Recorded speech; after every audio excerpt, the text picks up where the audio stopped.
Competition करते हैं, negotiate करते हैं, नैगिंग करते हैं, झगड़ा करते हैं, आपस में सपोर्ट करते हैं और टीम वर्क करके कोई काम करते हैं, तो उसको हम पीयर्स बोलते हैं। उन्होंने हमें बहुत स्वागत किया हमारा कि कमाल है, आपने बच्चों को स्कूल नहीं भेजा, फिर भी आपके बच्चे इतने अच्छे से बात कर रहे हैं। और उन्होंने एक लाइन और कही कि RTE एक्ट के under, right to education act के अंडर, हम बच्चों को एजुकेशन से डिनाई कर ही नहीं सकते, हम मना कर ही नहीं सकते, हमें देना ही पड़ेगा एडमिशन। मैंने कहा जी ये तो बहुत अच्छी बात है। वहाँ भी बात ये हुई कि फिर उन्होंने अपने टीचर्स से मिलवाया मुझे। मैंने उनसे जानबूझ के कहा, मेरे मन में था कि मैथ्स और साइंस के टीचर्स ख़ास तौर पे फिनिकी होते हैं अपने सिलेबस को कवर करने के लिए और अपने सब्जेक्ट्स में अच्छे मार्क्स लाने के लिए। तो खैर हमने जब उनके टीचर्स से बात की तो हमारा उनको सिर्फ ये कहना था कि आपके सब्जेक्ट में अगर मेरे बच्चे के नंबर अच्छे नहीं आते हैं तो मुझे कोई समस्या नहीं, 40%, 50%, 60% जितने भी आएंगे कोई बात नहीं। जितनी बार मैंने ये बात उनसे कही उतनी ही बार उन्होंने जवाब मुझे ये दिया कि रमनीक जी आप चिंता ना कीजिए, हम इनका एक्स्ट्रा क्लास लेंगे, एक्स्ट्रा टाइम देंगे, स्पेयर पीरियड्स लगाएंगे और हम इनको सिखा के छोड़ेंगे, आप चिंता ना करें, ये हमारी जिम्मेदारी है। जबकि मैं बार बार उनको समझा रहा हूँ कि मुझे उनको सिखाना ही नहीं है ज़्यादा, ये जो करिकुलम है साइंस का, मैथ्स का और बाकी सब्जेक्ट्स का, मुझे इसके बारे में कोई ज़िद नहीं है कि मुझे इसके मार्क्स लाने ही लाने हैं। लेकिन अब वो अगर सुन लें तो फिर उनको टीचर कौन कहे, अगर वो हमारी बात समझ लें। तो खैर फाइनली हमने वहाँ एडमिशन नहीं लिया, क्योंकि हमें ये समझ आ गया कि ये टीचर बच्चों को जीने नहीं देंगे जब तक ये बच्चों को 80%, 85, 90% तक मार्क्स के लेवल तक बच्चों को ले नहीं जाएंगे, तब तक ये बच्चों को छोड़ेंगे नहीं। हमारे बच्चों को भी समझ आ गया, दोनों बेटियों को, कि ये यहाँ एडमिशन लेना ख़तरे से खाली नहीं है, क्योंकि ये टीचर्स अपने रिज़ल्ट्स को लेकर बहुत चिंतातुर हैं, बहुत फिनिकी हैं, बहुत अड़ियल हैं। खैर उसके बाद हमने फिर एक और स्कूल मिला जो ज़्यादा बड़ा नहीं था लेकिन पढ़ाई को लेके काफ़ी सीरियस था और सिंसियर था। और वहाँ के जो प्रिंसिपल थे वो PhD वगैरह कुछ थे और उन्होंने बहुत स्वागत किया, बहुत अच्छे से। ये मैं आपको एक बात स्पष्ट कर दूं कि हर स्कूल लगभग एडमिशन देने के लिए तैयार था, बिना किसी रिकॉर्ड के। बच्चों को 6th में एडमिशन दे दो, 7th में दे दो, 8th में दे दो, मतलब स्कूल 8वीं कक्षा में एडमिशन देने को तैयार है, जबकि बच्चे का पहले 7 क्लासेस का 7 कक्षाओं का कोई रिकॉर्ड नहीं है। तो इस स्कूल ने हमें एडमिशन दिया और वहाँ भी ये बात हुई एडमिशन के टाइम पे। नेचुरल बात है, मैं ये पूछता हूँ कि बच्चों को मारा पीटा जाता है कि नहीं जाता, तो उन्होंने कहा जी हमारे यहाँ तो फिज़िकल असॉल्ट अगर टीचर करता है तो उसको जेल हो जाती है। खैर बहुत खुश हो गए हम लोग और वहाँ एडमिशन हो गया। ये तीसरा स्कूल था जहाँ एडमिशन हुआ। तो अब इन्होंने भी धीरे धीरे पढ़ाई का प्रेशर, एक ज़िद जो स्कूल की मैंने लगभग हर स्कूल में देखी कि हर बच्चे को अच्छे मार्क्स वाली रेंज में लाना ही लाना है। भले ही एक टीचर 1 या 2 सब्जेक्ट्स ही पढ़ाता है, एक टीचर, बड़े ध्यान से सुनने वाली बात है, आप गौर करें इस बात पे कि एक टीचर 1 या 2 सब्जेक्ट्स ही अच्छे से पढ़ा सकता है और बच्चों से वो उम्मीद करता है कि वो 7 या 8 या 9 सब्जेक्ट्स, एक ही बच्चा जिसके पास एक दिमाग है वो 7, 8 या 9 सब्जेक्ट्स अच्छे से पढ़े, अच्छे से परफॉर्म करे, अच्छे मार्क्स लेके आए। ये बात मुझे आज तक समझ नहीं आई। आप में से किसी को इस बात का राज पता हो तो मुझे ज़रूर इसके ऊपर आप कृपया रोशनी डालें।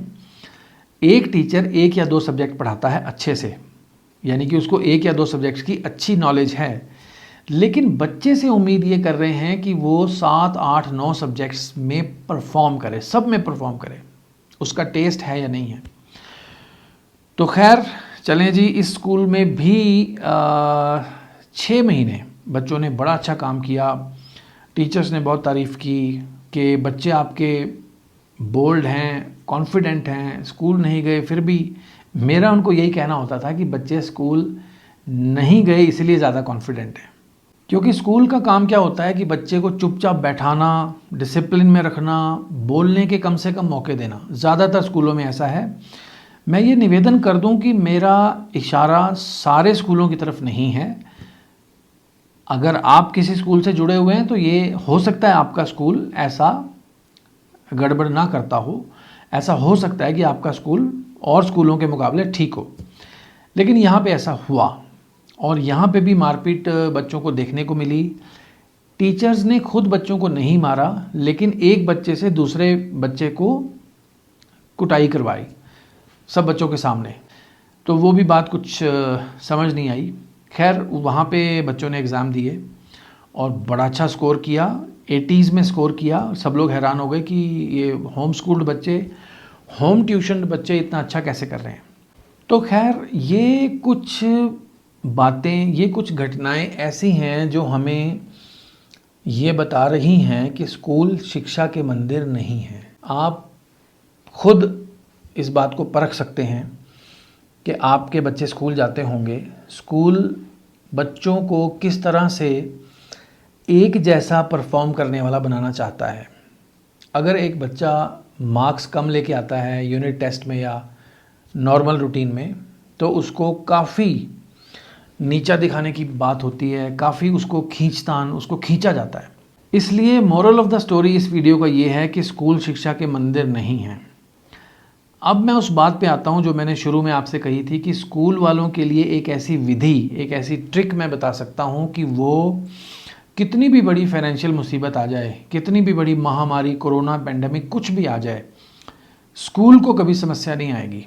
अगर स्कूल अपने टीचर्स के थ्रू, अपने बिहेवियर के थ्रू, अगर स्कूल अपने बच्चों को जो ट्रीटमेंट वो दे रहा है, जिस तरह से बच्चों के साथ स्कूल बर्ताव कर रहा है, अगर स्कूल बच्चों को थोड़ा ज़्यादा इंसानी एंगल से देखे, थोड़ा सा और उनके साथ नरमी से पेश आए और थोड़ा सा इस बात में एक बैलेंस क्रिएट कर पाए कि उनकी एग्ज़ाम्स में और कॉम्पिटिटिव एग्ज़ाम्स में परफॉर्मेंस भी ठीक हो और बच्चों के साथ ज़्यादा आर्म ट्विस्टिंग या उनके खिलाफ चलना, बच्चों को ज़्यादा तोड़ा मरोड़ा भी ना जाए, उनके मन को ज़्यादा तकलीफ़ भी ना दी जाए और उनके मार्क्स भी कुछ ठीक आएँ। तो इसमें थोड़ा सा एक संतुलन पैदा करना पड़ेगा।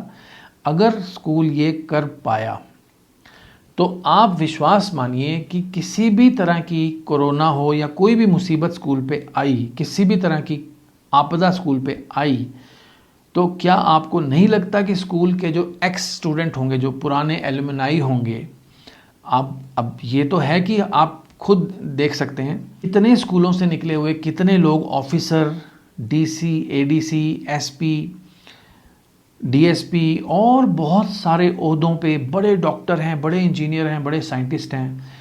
कितने स्कूलों से पढ़े हुए कितने लोग इंडिया से बाहर जाके अच्छे डॉलर कमा चुके होंगे। कितने स्कूलों से पढ़े हुए लोग बहुत अच्छा जीवन में कर रहे होंगे फाइनेंशियली।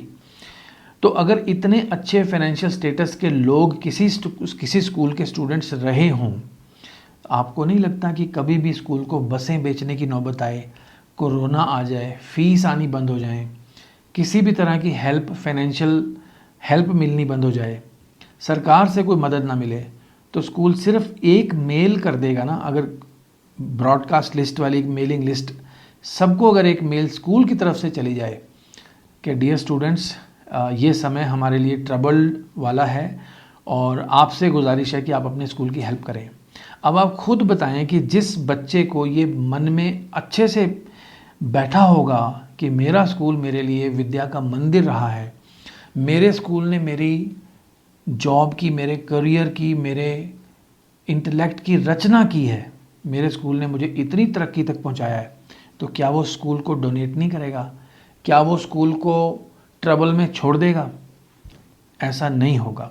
स्कूल बहुत सारा पैसा, बहुत सारी डोनेशन, बहुत सारी मदद अपने पुराने स्टूडेंट से मांग सकते हैं, अगर बशर्ते स्कूल बच्चे के मन में एक शिक्षा के मंदिर के रूप में, बच्चे को ये लगना चाहिए कि इस स्कूल ने मेरी रचना की है, इस स्कूल के स्टाफ ने, प्रिंसिपल ने, टीचर्स ने मेरे को बनाया है, मुझे यहाँ तक पहुँचाया है।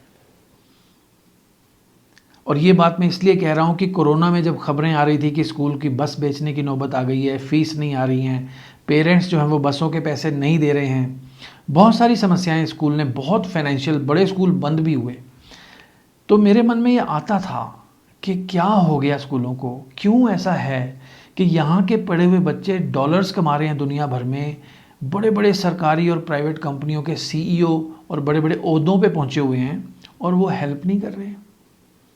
स्कूल के पास उनसे मदद मांगने वाला शायद मुंह ही नहीं है। क्या ऐसा नहीं हो सकता कि स्कूल उनको संदेश भेजे कि हमें ये मदद चाहिए?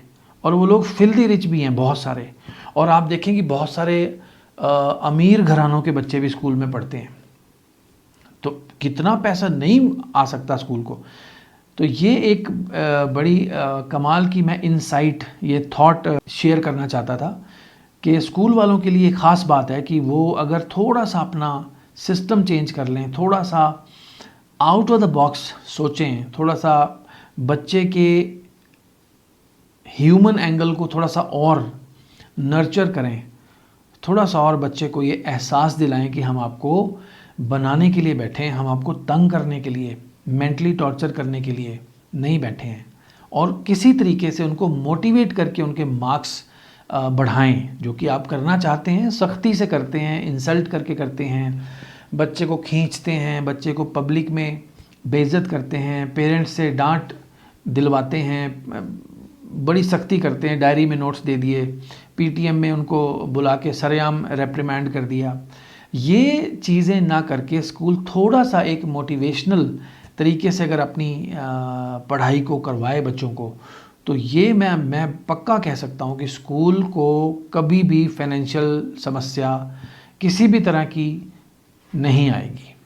चलिए, आज समय काफ़ी हो गया है। बच्चों की परवरिश हमने कैसे की है, स्कूल को बहुत इरेगुलर करते हुए, स्कूल बहुत कम जाकर भी बच्चे कॉन्फिडेंस कैसे बना सकते हैं, अपनी ओवरऑल ऑल राउंड डेवलपमेंट कैसे कर सकते हैं, क्या क्या उसके ख़ास बातें हैं, उसके ऊपर हम अगले वीडियो में चर्चा करते हैं। आपने इस वीडियो तक पहुंचने के लिए समय निकाला।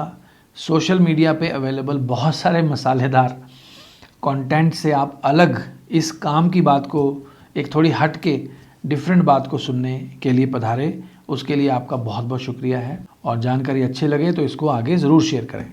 धन्यवाद।